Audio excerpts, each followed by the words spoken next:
Good morning students. Community medicine का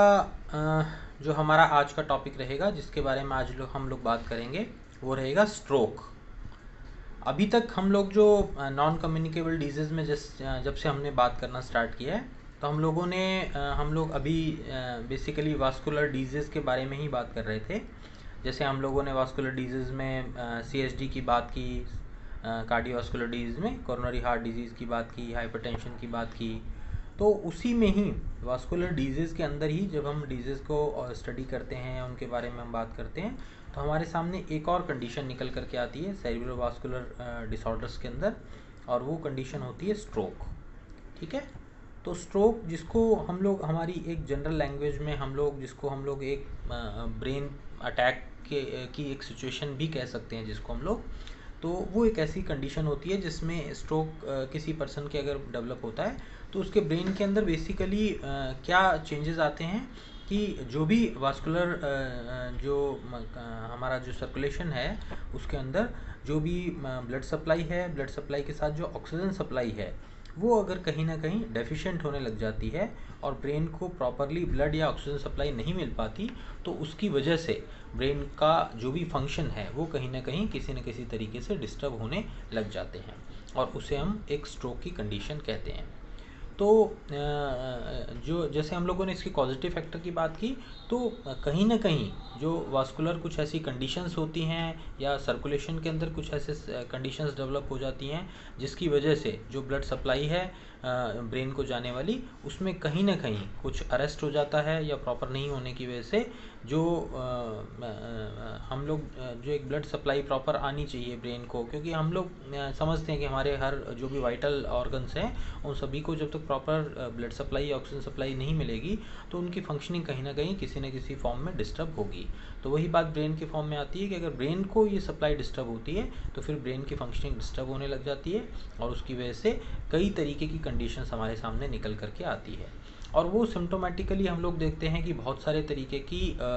medical conditions हमारे सामने निकल करके आती हैं, या पैथोलॉजिकल सिचुएशंस हमारे सामने निकल करके आती हैं, और वो डिपेंड करती हैं कि जो वास्कुलर जो ऑक्लूजन है, या जो भी वास्कुलर सप्लाई है, उसमें किस तरीके का डिसऑर्डर डेवलप हुआ है, उसके ऊपर वो सब चीज़ें बेस्ड होती हैं। तो बेसिकली अगर हम उसके अंदर बात करें कि इसका जो भी सप्लाई है उसका डिस्टर्ब होने के पीछे या डेफिशिएंट होने के पीछे क्या क्या कंडीशंस या क्या क्या कॉजेज़ हो सकते हैं, तो बेसिकली इसको हम लोग तीन मेजर कंडीशंस में या तीन हेड्स के अंदर हम इसको डिवाइड करते हैं। इसके अंदर पहली कंडीशन हमारे सामने निकल करके आती है स्टेनोसिस। ठीक है। स्टेनोसिस का मतलब क्या हो गया कि जो भी वास्कुलर सप्लाई है, जो भी ब्लड वेसल्स हैं हमारी जो ब्रेन को सप्लाई हो रही हैं, उनमें अगर किसी तरीके से कोई स्टेनोसिस डेवलप हो जाए, ठीक है ना। स्टेनोसिस यानी जिसको हम लोग बात करें कि कहीं कोई संकुचन पैदा हो गया है जो हमारी ब्लड वेसल्स हैं उनमें वास्कुलर सप्लाई के अंदर, और वे कहीं ना कहीं सिकुड़ गई हैं, तो उसको स्टेनोसिस हम लोग बोलते हैं। तो वो कंडीशन अगर कहीं पर डेवलप होती है, तो डेफिनेटली अगर इस तरीके की हमारे सामने कंडीशन आएगी स्टेनोसिस की, तो जो भी सप्लाई जा रही है ब्रेन को, वो अपने आप में रुक जाएगी वहाँ पर, और ये एक सडन अटैक की फॉर्म में हमारे सामने निकल करके आएगा। तो जहाँ पर स्टेनोसिस डेवलप हो जाता है, सडन स्टेनोसिस, वहाँ पर हमारे सामने पैथोलॉजी के अंदर सडन ब्रेन अटैक की कंडीशन डेवलप होती है, और उसकी वजह से जो भी सिम्टम्स होंगे वो भी ज़्यादा सीवियर या ज़्यादा डेंजरस हो सकते हैं, और कई बार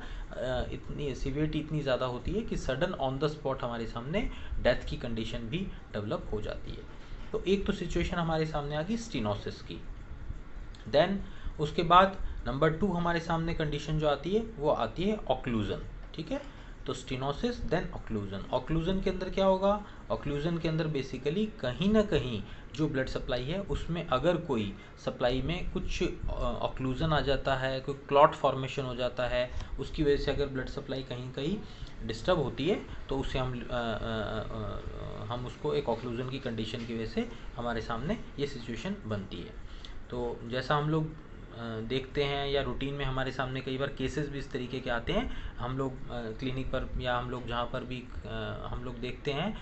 कि पेशेंट हमारे सामने आता है और हम लोग ये सुनने में आते हैं कि इनके ब्रेन में क्लॉट आ गया था। ठीक है ना। ये एक जनरल सा टर्म हम लोग सुनते रहते हैं हमारी क्लिनिकल प्रैक्टिस के अंदर कि ब्रेन में क्लॉट आ गया था और क्लॉट की वजह से इनके ब्रेन को जो है उसमें ब्रेन हैमरेज डेवलप हो गया, या सपोज उसकी वजह से पैरालिसिस डेवलप हो गया। तो ये चीज़ें यहाँ पर होती है। तो ऑक्लूजन यानी ब्लड सप्लाई में कहीं ना कहीं कोई ऑब्स्ट्रक्शन क्रिएट होना, ठीक है ना। तो उस ऑब्स्ट्रक्शन की वजह से जो ब्लड सप्लाई, ऑक्सीजन सप्लाई हमारे ब्रेन को मिलनी चाहिए, वो प्रॉपर तरीके से नहीं मिल पाती, और ऑब्वियसली जब वो नहीं मिल पाएगी तो ब्रेन की फंक्शनिंग डिस्टर्ब होगी, और उसकी वजह से कहीं ना कहीं ये क्लॉट का, और जनरली जो कॉज होता है ऑक्लूजन का, उसके अंदर मोस्टली हम लोग क्या देखते हैं कि कोई ना कोई क्लॉट फॉर्मेशन हो जाता है, ठीक है ना। कोई ब्लड का क्लॉट डेवलप हो गया, तो उसकी वजह से ब्लड सप्लाई या वास्कुलर सप्लाई जो है वो हमारी कहीं ना कहीं डिस्टर्ब होती है। तो उसकी वजह से ब्रेन के अंदर बहुत सारा जो ब्लड सप्लाई डिस्टर्ब होने की वजह से जो मेडिकल कंडीशंस हैं वो बहुत सारे तरीके की हम लोग देखने को मिलती है हमें। तो ऑक्लूजन की वजह से बहुत सारी मेडिकल कंडीशंस हम लोग नोटिस करते हैं, जिसमें जैसे मेजर लिया हम एग्जांपल की बात करें तो कई बार हम लोगों को देखने को मिलता है कि हेमीप्लीजिया डेवलप हो गया, यानी वन साइडेड जो पैरालिसिस जिसको हम बॉडी का बोलते हैं वो डेवलप हो सकता है। पैराप्लीजिया हो सकता है, ठीक है। इसके साथ में हमारे सामने कुछ स्पीच के डिस्टर्बेंसेस डेवलप हो सकते हैं, यानी बोलने में दिक्कत आ रही है। कई बार हम देखते हैं कि इस क्लॉट की वजह से बहुत सारे लोगों में हम देखते हैं ना कि फेशियल पैरालिसिस डेवलप हो गया, या एक साइड की बॉडी जो है वो काम करनी बंद हो गई, या कई बार पूरी बॉडी जो है उसके अंदर उसकी फंक्शनिंग डिस्टर्ब हो जाती है, काम नहीं कर पाती, या पर्सन जो है इन बेड कंडीशन में आ जाता है। कई बार हम लोग देखते हैं कि स्पीच के डिस्टर्बेंसेस डेवलप हो जाते हैं, बोलने के अंदर दिक्कत महसूस होना, जो स्पीच है वो डिस्टर्ब होना, या इस तरीके की जब पर्सन बात करता है तो उसकी बात ढंग से समझ में नहीं आ पाती। तो इस तरीके से स्पीच डिस्टर्बेंसेस भी हैं वो हम लोगों को देखने को मिलते हैं। प्लस साथ में कई बार सेंसरी इम्पेयरमेंट्स हम लोगों को देखने को मिलते हैं, क्योंकि जब ब्लड सप्लाई डिस्टर्ब होगी तो जो ब्रेन के हमारे जो अलग अलग एरियाज़ जो हमारे ब्रेन के हैं वो अलग अलग तरीके से हमारी बॉडी को गवर्न करते हैं। उसमें अगर कोई इस तरीके का पार्ट है जहाँ ऑक्सीजन डेफिशिएंट हुई, जो हमारी सेंसरी हमारी जो सप्लाई है उसको कहीं ना कहीं अगर हमारा डिस्टर्ब कर रहा है, तो बॉडी के अंदर जो भी सेंसेशंस हैं वो हमारे हाथों से रिलेटेड, पैरों से रिलेटेड, या हमारी फंक्शनिंग से रिलेटेड, वो सेंसरी डिस्टर्बेंसेस हम लोगों को कई बार देखने को मिलते हैं। तो इस तरीके से अगर कहीं पर ऑक्लूजन की वजह से कोई ऑब्स्ट्रक्शन क्रिएट होता है, और जनरली वो किसी क्लॉट की वजह से होता है, तो उसकी वजह से बहुत सारी इस तरीके की कंडीशंस जिनकी हमने बात की, हेमीप्लीजिया, पेरिप्लीजिया, स्पीच डिस्टर्बेंसेस या सेंसरी डिस्टर्बेंसेस, ये सब चीज़ें हम लोगों को देखने को मिलती है। प्लस इसके साथ एक और कंडीशन हम लोगों को देखने को मिलती है, वो होती है रप्चर ऑफ आर्टरीज, ठीक है। तो कई बार क्या होता है कि ब्लड का प्रेशर एकदम से इतना ज़्यादा जो है वो वास्कुलर सप्लाई हमारे ब्रेन को जाता है कि जिसकी वजह से ब्लड सप्लाई जो है वो उसके अंदर उसको सडन रप्चर हो जाती है, ठीक है ना। और उसके रप्चर की वजह से सडन हेमरेज जो है वो ब्रेन के अंदर डेवलप हो जाता है, और ये सबसे क्रिटिकल सिचुएशन हम लोगों के सामने आती है। तो इस क्रिटिकल सिचुएशन में क्या हुआ कि ब्लड सप्लाई एकदम से बहुत ज़्यादा बढ़ गई, और उसकी वजह से जो ब्लड जो आर्टरीज़ हैं, जो वेसल्स हैं, जो वास्कुलर सप्लाई है, वो रप्चर होने की वजह से ब्रेन को जो ब्लड सप्लाई मिलनी चाहिए वो एकदम से अरेस्ट हो गई, और साथ ही ब्रेन के अंदर हेमरेज की वजह से ब्रेन के अंदर बहुत सीवियर क्लॉटिंग डेवलप हो गई। उसकी वजह से ब्रेन ने काम करना बंद कर दिया, और उसकी वजह से पर्सन कई बार कॉमा में चला जाता है, ठीक है। तो इसके अंदर रप्चर की वजह से दो तरीके की कंडीशंस हम लोगों को देखने को मिलती है, या तो पर्सन कॉमा में चला जाएगा, और या फिर कई बार sudden on the spot death की भी हम लोगों को सिचुएशन देखने को मिलती है, ठीक है। तो ये इस तरीके से तीन कंडीशंस की हम लोगों ने बात की कि या तो स्टेनोसिस डेवलप हो सकता है, या ऑक्लूजन डेवलप हो सकता है, या फिर रप्चर ऑफ आर्टरीज जो है वो हमारे सामने निकल करके आता है, और उसकी वजह से बॉडी में हम लोगों को ये अलग अलग चीज़ें जो कंडीशंस हम लोगों ने बात की वो सिचुएशंस देखने को मिलती है, ठीक है। तो ये बेसिकली स्ट्रोक के अंदर ये सब चीज़ें हम लोगों को देखने को मिलती है, और ये क्लिनिकल सिचुएशंस जो हैं ये स्ट्रोक की वजह से ही होती हैं। जो हम लोग पैरालिसिस देखते हैं ना, हम लोग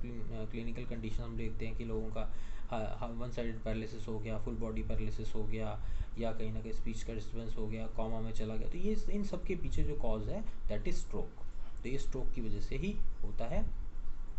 और जनरली जो कॉजेज़ हैं उसके बारे में हम लोगों ने बात कर ली कि स्टेनोसिस, या फिर ऑक्लूजन, या फिर रप्चर ऑफ आर्टरीज, ठीक है।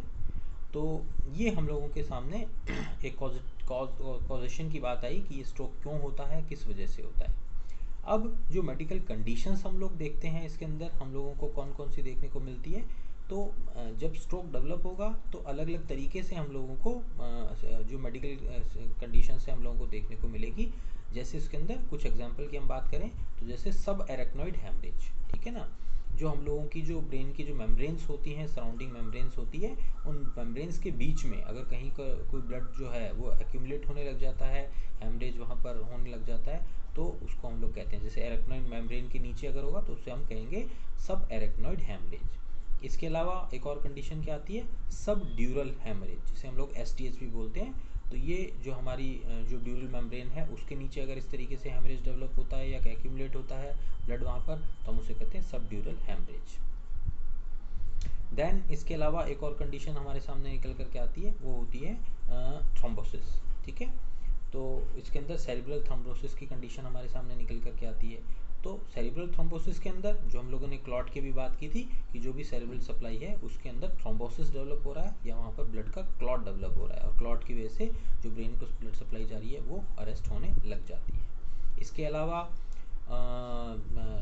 जो हमारी वास्कुलर सप्लाई है उससे पहले अगर कोई ब्लड वेसल्स है उसके अंदर कोई ऑक्लूजन डेवलप होने लग जाता है, तो उसकी वजह से भी ये चीज़ें डेवलप हो सकती है। और इसके अलावा भी कुछ जो है वे अलग अलग तरीके के कुछ वास्कुलर ऑरिजिन्स होते हैं जिनकी वजह से ये डेवलप होती है। और जैसा हम लोगों ने बात की कि सडन ये हेमरेज, सब एरेक्नॉइड या सब ड्यूरल हेमरेज जो होते हैं, ये ज़्यादातर हम लोगों किस केसेस में किन कंडीशंस में देखने को मिलते हैं कि जहाँ पर जो हाइपरटेंसिव पेशेंट्स होते हैं, जो हाइपरटेंसिव लोग होते हैं, उनके अंदर सडन जो है वो ब्लड की रशिंग होती है, ब्लड प्रेशर एकदम से बहुत ज़्यादा शूट करता है, और उस शूट की वजह से वो ब्लड प्रेशर इतना ज़्यादा शूट कर जाता है कि एकदम से ब्रेन पर उसका इम्पैक्ट आता है, तो उसकी वजह से ब्लड वेसल्स में रप्चर भी हो सकता है, या इस तरीके से जो ब्रेन जो हम लोग बात कर रहे हैं STH या SAH की जो कंडीशन है, सब ड्यूरल या सब एरेक्नॉइड हेमरेज जो है, ये हम लोगों को देखने को मिलता है। और इसकी वजह से पर्सन जो है वो कोमा में भी जा सकता है या उसकी कई बार डेथ भी हो जाती है। तो ये कुछ चीज़ें जो हैं हमारे सामने कुछ मेडिकल कंडीशंस निकल करके आती हैं जो हम लोग देखते हैं स्ट्रोक की वजह से डेवलप हुई है, ठीक है। तो ये स्ट्रोक का कुछ बेसिक पार्ट जिसमें definition, causative factor, medical conditions, इसके बारे में हम लोगों ने आज बात की है। नेक्स्ट लेक्चर में फिर हम लोग इसी टॉपिक को कंटिन्यू करेंगे और इसका जो रिमेनिंग पार्ट है उसको कवर करेंगे। Thank you.